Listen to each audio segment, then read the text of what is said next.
Hello and welcome back to my channel guys. तो हाजिर हूँ आपके लिए एक बहुत बेहतरीन मूवी के एक्सप्लेनेशन के साथ जिसका नाम है वेस्टिंग अवे, जिसमें लीड कैरेक्टर है मैथ्यू डेविस और जूलियाना रॉबिन्सन।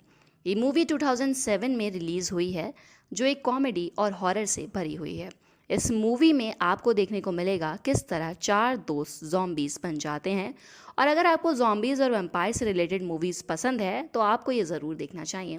तो चलो शुरू करते हैं बिना वक्त गवाए इस मूवी की एक्सप्लेनेशन को।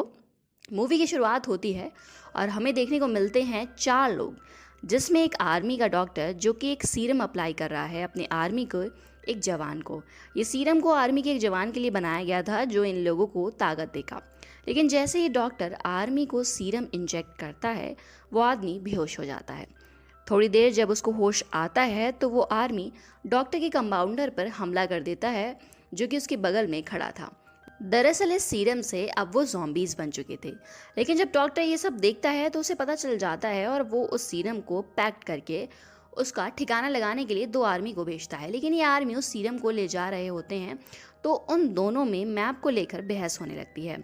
तभी उसका गाड़ी एक बाइक वाले से टकरा जाता है जो अचानक उनके सामने आ गया था। उस गाड़ी से एक सीरम का ड्रम निकलता है और एक आइसक्रीम पार्लर के पास सरकते हुए चला जाता है और उसका ढक्कन खुल जाता है। ढक्कन खुलने की वजह से सीरम गिरने लगता है और बगल में रखे आइसक्रीम में मिक्स हो जाता है। शॉप में काम करने वाले जिसका नाम टिम है वो आता है और बाहर रखे उस आइसक्रीम के डिब्बे को उठाकर अंदर ले जाता है। और तभी टिम का फ्रेंड माइक, टिम की क्रश सिंडी और माइक की एक्स गर्लफ्रेंड वनेसा आ जाते हैं।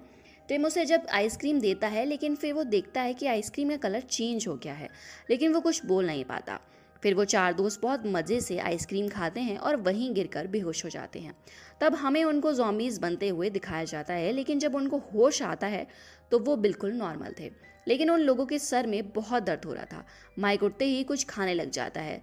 सब बहुत अजीब बिहेव कर रहे थे। वेनेसा एम्बुलेंस को कॉल लगाती है लेकिन उधर से साफ आवाज़ नहीं आता तो वो वेनेसा कुछ समझ नहीं पाती है। और तभी सिंडी गुस्से में आकर उस टेलीफोन को तोड़ देती है। लेकिन इसी दौरान सिंडी को पेट में बहुत दर्द होने लगता है तो टॉम उसे हॉस्पिटल जाने के लिए कहता है। लेकिन सिंडी अपनी कैट के साथ कार में बैठने के लिए जाती है। लेकिन जब वो उस कैट पर हाथ फेरती है तो वो कैट फट कर मर जाती है, मानो कि जैसे ब्लास्ट कर गया हो। और वहीं जब टिम कार का स्टीयरिंग पकड़ता है तो स्टीयरिंग उसके हाथ में आ जाता है। फिर उसके बाद ये लोग पैदल ही हॉस्पिटल के लिए निकल जाते हैं। रास्ते में उन्हें कुछ लोग दिखते हैं जिनको देखकर भाग जाते हैं।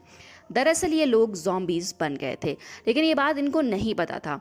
ये एक दूसरे को बिल्कुल नॉर्मल ही दिख रहे थे, लेकिन ये पूरा जॉम्बीज बन चुके थे। इनके हाथ पैर मर चुके थे, इसीलिए ये लोग कार छोड़कर पैदल जाने लगे थे। इनके अंदर एक अलग सी एनर्जी आ गई थी। इनको नॉर्मल दुनिया फास्ट दिखने लगी थी। तभी वहाँ एक निक नाम का आदमी आता है जो एक आर्मी वाला था। ये इन लोगों को बताता है तुम लोग सीरम खाने की वजह से जॉम्बीज बन गए हो और इसीलिए लोग तुमको देखकर भाग रहे हैं। तभी टिम सिंडी को देखता है जो बहुत उदास है। टिम की पूछने पर सिंडी कहती है कि उसने अपनी कैट को मार डाला, लेकिन उसे इसमें बहुत मज़ा आया है। तभी माइक देखता है कि उस आर्मी के पेट में एक साइकिल का हैंडल घुसा हुआ है, लेकिन फिर भी वो बिल्कुल ठीक है। माइक उस हैंडल को निकालता है लेकिन फिर भी निक को कुछ नहीं होता। ये लोग एक टेलीफोन बूथ के तरफ जाते हैं क्योंकि ये लोग अपने फ़ोन आइसक्रीम के शॉप पर ही अपना फ़ोन भूल आए थे। रास्ते में उन्हें एक शराबी मिलता है। माइक उससे फ़ोन का पूछता है, लेकिन शराबी को लगता है कि उसके नशे के कारण वो उसे ऐसे चलते हुए दिख रहे हैं। लेकिन शराब के महक के कारण माइक पीछे हट जाता है और निक को पूछने के लिए कहता है। निक के पूछने पर वो शराबी उसे बार में चलने के लिए कहता है। शराबी बार टेंडर को कहता है कि उसके फ्रेंड्स को फ़ोन चाहिए, बस एक कॉल करना है। तभी बार टेंडर माइक और उसके दोस्तों को देखकर डर जाता है और छिपने लगता है। लेकिन वहाँ पर खड़े लोग उन पर हमला कर देते हैं और उनमें से एक टिम को डंडे से मारने लगता है और एक तो माइक का हाथ ही काट देता है। तभी बार टेंडर निकलता है और अपने गन से टिम को शूट कर देता है। सिंडी को यह देखकर बहुत गुस्सा आता है।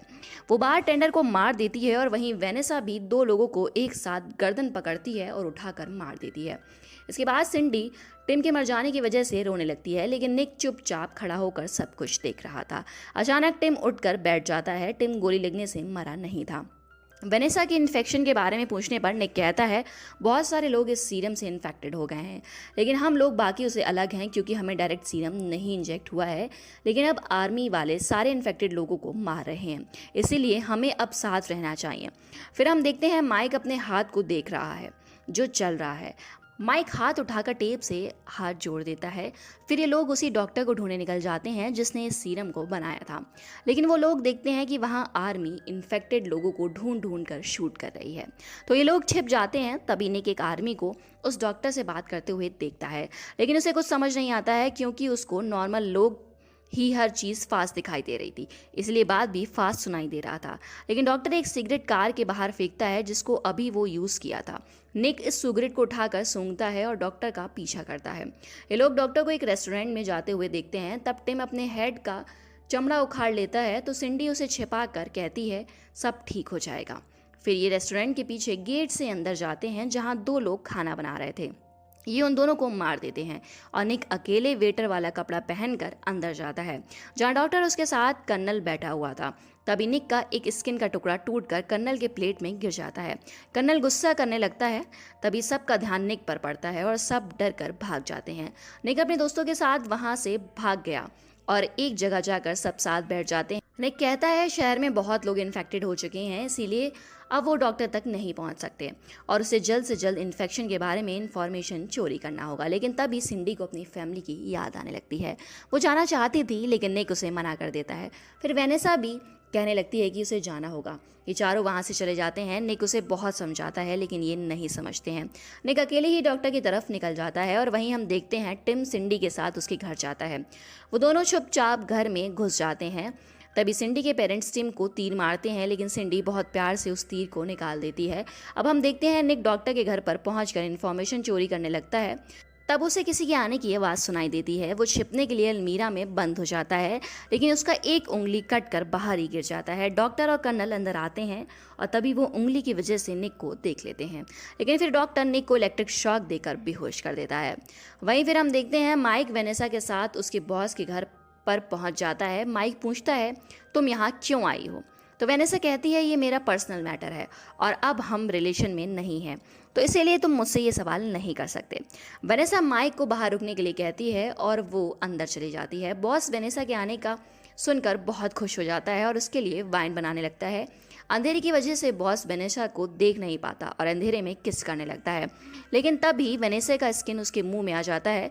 तभी रोशनी में वेनेसा का ज़ॉम्बीज़ वाला फेस देखकर वो डर जाता है और चिल्लाते हुए वहाँ से भाग जाता है। नेक्स्ट सीन में हम देखते हैं टिम और सिंडी पर उसके पेरेंट गोली चला रहे थे, लेकिन टिम कहता है कि मैं उनसे बात करूंगा और उन्हें अपनी शादी के लिए राज़ी करूंगा। टिम पर सिंडी के पेरेंट गोली चलाते हैं लेकिन फिर भी वो जाता है और कहने लगता है मैं सिंडी से प्यार करता हूँ और मैं इसे शादी करना चाहता हूँ, मैं उसे बहुत खुश रखूँगा। लेकिन उसके पेरेंट्स टिम की बात कहाँ समझने वाले थे। वो एक छोटा बॉम्ब टिम की तरफ फेंकते हैं लेकिन टिम उसे कैच करके फिर से उनकी तरफ फेंक देता है जिनसे उनकी मौत हो जाती है। अब टिम सिंडी के पास आता है और शादी के लिए पूछता है। सिंडी खुश हो जाती है और टिम को किस कर लेती है क्योंकि सिंडी को कहाँ कुछ फर्क पड़ने वाला था क्योंकि वो तो इन्फेक्टेड थी। फिर नेक्स्ट सीन में वेनेसा को दिखाया जाता है जहाँ पर बॉस एक बेड के नीचे छिपा है। वेनेसा उसे मारकर माइक के साथ वहाँ से निकल जाती है। वहीं हम देखते हैं निक पर डॉक्टर टेस्ट कर रहे हैं और उसका दिमाग पढ़ रहे हैं। निक कहता है कि मैं एक आर्मी वाला हूं और मेरे पास सुपर एनर्जी है। तो कर्नल और डॉक्टर हंसने लगते हैं और उसे मिरर में उसका फेस दिखाते हैं। निक खुद का ज़ॉम्बी वाला फेस देखकर गुस्से में आ जाता है और वो हाथ का रस्सी तोड़कर वहां से भाग जाता है।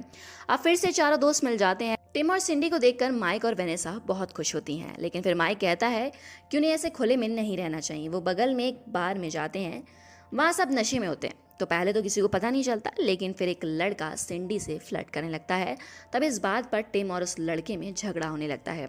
माइक उन दोनों को रोकता है और गेम में चैलेंज करता है और जब तक सिंडी और वेनेसा सबको वाइन सर्व करती है क्योंकि नशे में कोई उनको पहचान नहीं पाया था। लेकिन वाइन खत्म होते ही धीरे धीरे लोगों को उनका ज़ॉम्बी वाला फेस दिखाई देने लगा था। कुछ लोग डर कर भाग जाते हैं और कुछ उन पर हमला कर देते हैं। टिम उस फ्लर्ट करने वाले लड़के का हाथ निकाल देता है जिससे वो मर जाता है। माइक का एक लड़का सर तोड़ देता है जो कि दूर जाकर गिरता है और वहीं टिम और सिंडी को किस करते हुए देखकर सबको बहुत अजीब लगता है। तब फिर वहाँ निक भी आ जाता है। वेनेसा माइक का मुंह उठाकर टेबल पर रख देती है। निक कहता है कि अब वो लोग ठीक नहीं हो सकते, उनका कोई इलाज नहीं है। सब बहुत उदास हो जाते हैं। लेकिन तभी वहाँ जो दूसरे लड़के थे वो वही सीरम वाला आइसक्रीम खाने लगते हैं। माइक उनको कहता है वो लोग भी इसी आइसक्रीम से ज़ॉम्बी बने हैं और तुम लोग भी ज़ॉम्बी बन जाओगे, लेकिन उस पर कोई यकीन नहीं करता और वो लोग बाहर जाने लगते हैं। तभी दो पुलिस ऑफिसर आ जाते हैं और उन पर गोली चलाने लगते हैं। तो कुछ तो मर जाते हैं, लेकिन बाकी मिलकर उन दोनों पुलिस ऑफिसर को मार डालते हैं।